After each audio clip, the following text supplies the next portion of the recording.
400 Kenyan police officers are heading off to Haiti this morning as part of a UN-backed mission to try to quell the ongoing violence. Kenya has pledged to send a total of 1,000 officers to serve alongside forces from other countries. Kenyan President William Ruto has hailed the mission as an important step for restoring stability on the Caribbean island, but human rights groups are questioning its legitimacy. Haiti has been overrun by gang violence since the end of February, when criminal groups coordinated plans to try to overthrow then Prime Minister Ariel Henry, who then later stepped down. A ceremonial goodbye for 400 Kenyan troops. Before they departed on a UN-backed mission to take on powerful violent gangs in Haiti. President William Ruto hailed the mission by his nation's soldiers as an important step in restoring stability on the Caribbean island. You are undertaking a vital mission that transcends borders and cultures. Your presence in Haiti will bring hope and relief to communities torn apart by violence and ravaged by disorder. Deadly violence spiked in late February this year in Haiti. The UN said more than 1,500 people had been killed and several hundred injured in the first 3 months. In April, Haitian Prime Minister Ariel Henry was forced to resign, and a 9-member transitional council was sworn in. Haitians facing political turmoil and gang violence had mixed views of the deployment of foreign police officers in their country. More forces must arrive. They must be everywhere in the country so the Haitian people can have some freedom. The foreigners won't solve our problems. It's up to us to come up with solutions. But we still accept the help because we can't go anywhere.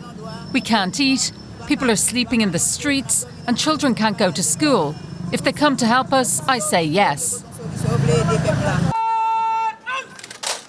Kenya has pledged to send a total of 1,000 officers.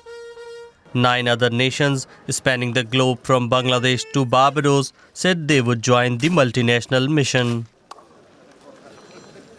Let's get the view from Kenya with our correspondent, Felix Moringa in Nairobi. Felix, this mission has been delayed for months. Why is it going ahead now?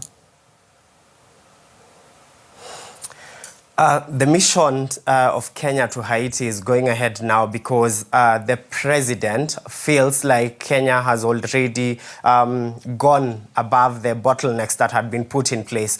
Remember, earlier in the year when the mission was supposed to be started, there was a litigation in court as some of the people opposed to the Kenya police deployment to Haiti said that it is not the Kenya police that was supposed to be deployed, but instead the military. And they also cited cases of abuse of human rights in Haiti, which has been historic for so long. So the opposition was on the Kenyan police not being there and instead the military. Again, there was the issue of the agreement between Kenya and Haiti. Many of those opposed to the mission had said that Kenya was not gaining anything by deploying forces to Haiti, but President William Ruto has continuously said that it's not about what Kenya is gaining, but about what Kenya is playing part in the larger global stabilization effort. And why the mission is going ahead right now, it's because President William Ruto, President William Ruto feels he has the backing of the United States and he has the backing of the UN Security Council, and he feels that it's time for the forces to go to Haiti. Has the case in court been resolved yet? No, it was given a later date for October this year. So again, it will be sad to see that immediately the police officers have already been deployed to Haiti, but there's already a case in court saying that there is a question of human rights that has not been answered and a question of why the Kenyan police and not the military. But the president seems to be very confident in what role the Kenya police will be playing in Haiti, and that's why he's decided to deploy them at this particular point. So they're on their way despite these legal challenges. Can you tell us a little bit more about the mission itself? For example, what is the expected timeline here? So the president did not give an expected timeline. Sources within the police, some of the insiders who did not wish to be quoted, said that they do not have a specific timeline. They do not know how much time they will spend in Haiti. It might be a few months, it might be a couple of years. And just an example, Kenya sent its forces to Somalia to stabilize Somalia about in the year 2012. And up to date, some of the Kenyan forces that went to Somalia have not come back. So some of the police who are going to Haiti fear that this would actually take more than maybe 5 years, 10 years, depending on how much time they'll take to quiet the gangs in Haiti.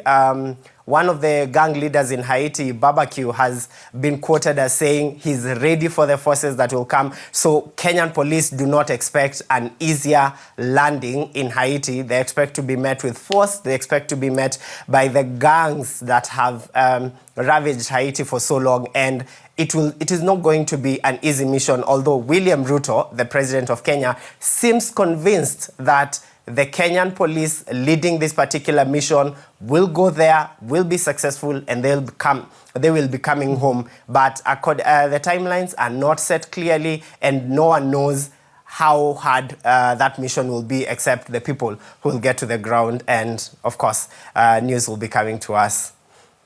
Thank you so much for your reporting. That is Felix Moringa in Nairobi.